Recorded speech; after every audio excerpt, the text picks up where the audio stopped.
Friendos, and welcome back to my channel, or if it's your first time here, hello, my name is Laurel. I'm a weirdo. I do beauty reviews, and today we're going to be reviewing this Miu Miu Fleur De Lait. Not sure quite how to pronounce it, but we will be reviewing this new beautiful perfume. So if you like perfume reviews, please be sure to hit subscribe. I also have a giveaway going on right now, and you guys will hear more about that in just a minute. Friendos, just stay tuned.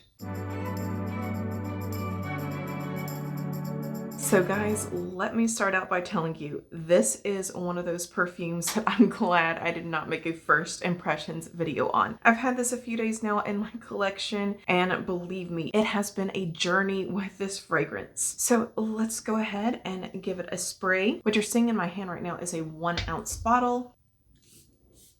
So I paid $75 for this fragrance that you see right here. It is the 1 ounce. However, it would appear online that they may be sold out, because when I click on the link for the $135 bottle, it would appear that the link is broken. Right now, clicking on the picture of the perfume from their website is just taking me back to the home screen. So they may be sold out entirely. I know when I first got on the site, they had 3 different sizes available. I would love to be able to tell you the price points on each of those. Unfortunately, I don't have access to that info. So I told you my experience with this perfume has been a journey, and that is no joke. So out of all the perfumes in my collection, this one is one of those perfumes that has the most dramatically different openings from what it evolves to in the end. The initial spray is quite surprising. We know that the notes advertised are mango, osmanthus, and coconut milk, but it's much more complex than that. So in the beginning, you do get that mango, but what you get the most of is a very strong floral,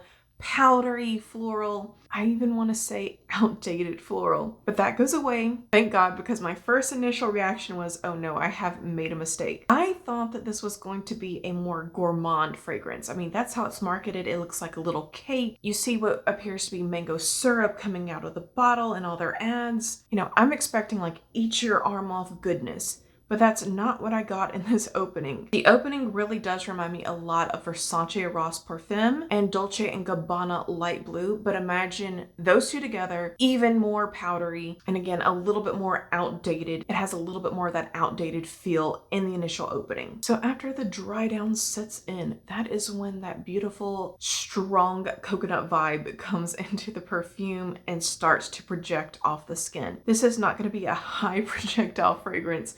Not in the least. People are going to be able to smell you from 2 to 3 feet away within the first hour of you wearing this fragrance. After around hour 3, that's when I really noticed the fragrance starting to die. So it's not a long-lasting scent. However, it's still beautiful. So if you're wondering if you're going to get a lot of mango on the skin, no, you're not. At least not after that first hour. That bit of orange fruitiness really does die down within the first hour. And then after that, that's when the coconut comes through. I wish that we would have gotten a little bit more of a lactonic coconut from this perfume, because again, I was hoping for this to be a gourmand. That's why I purchased the fragrance. I wanted a gourmand. But while it is a beautiful coconut, it's not that lactonic, milky, sweet coconut. This isn't even that sweet of a fragrance, but it's not gourmand as advertised sweet, in my humble opinion. So if you are looking for a more lactonic, more, I can't wait to bite into that juicy coconut, Rio Radiance.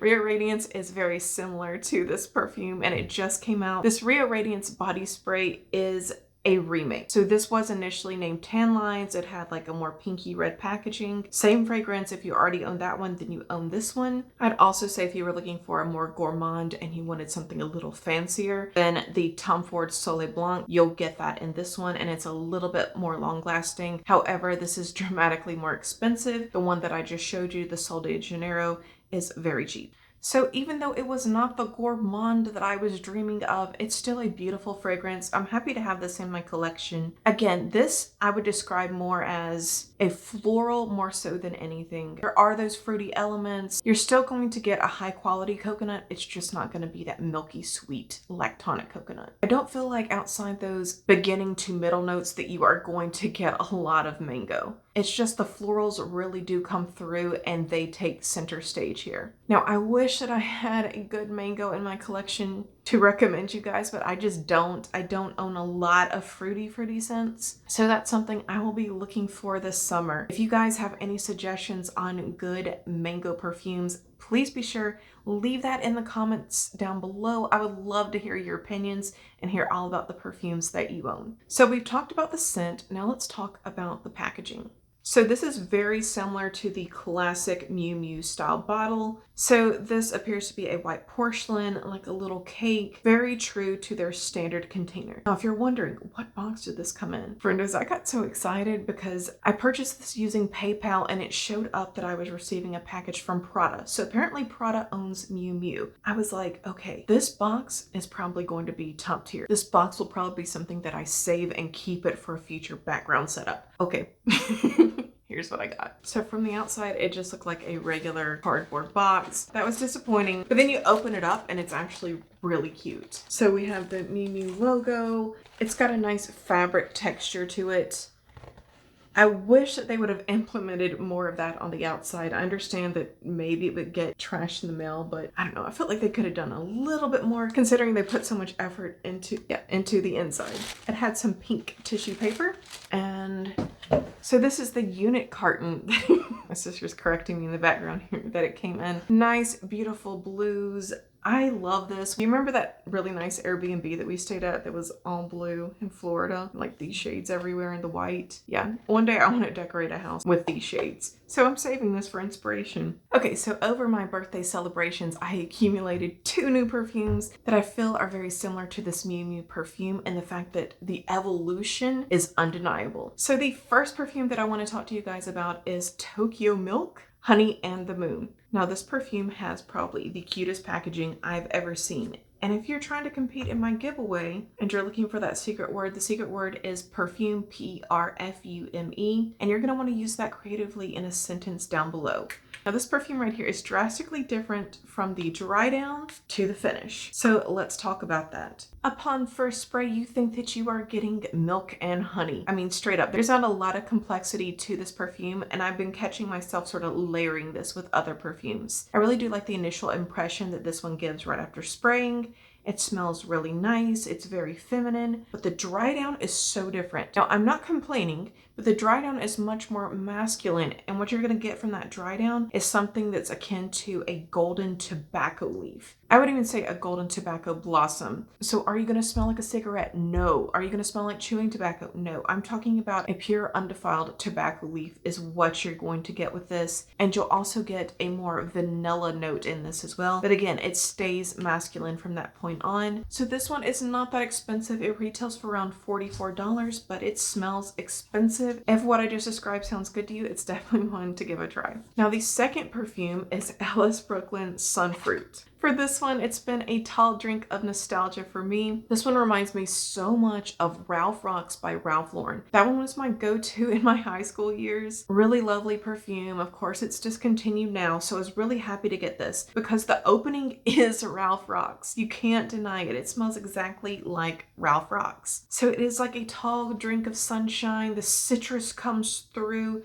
It's bright. It's summertime. It's very youthful, even like on the borderline of juvenile, to be honest. But then after the dry down, when it comes to those ending notes, you get something that's very different. It smells much more grown up. It's more mature. It's a little bit more marshmallowy, which I know sounds immature, but you get more of those floral, powdery, it's more grown up, and it's not that initial fruity floral that you begin with. It's definitely one worth your time. Go to Sephora, try a sample. Let me know what you think of this one right here because I'm very curious to hear your thoughts. Okay, friendos, I'm gonna go move on with my life, and I hope you guys do too. You got better things to be doing? I do.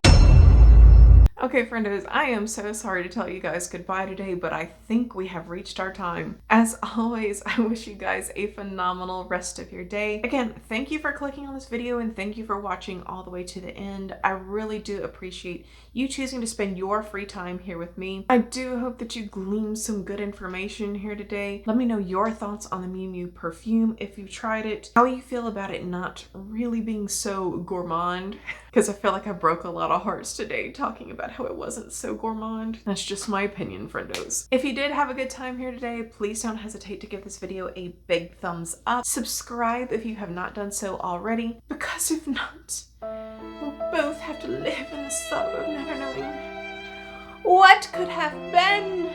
Okay guys, don't forget, go check out that video that I have posted in the comment section down below. If you want to enter the giveaway, you can read all the rules in the description of that video. Don't forget to enter. Bye!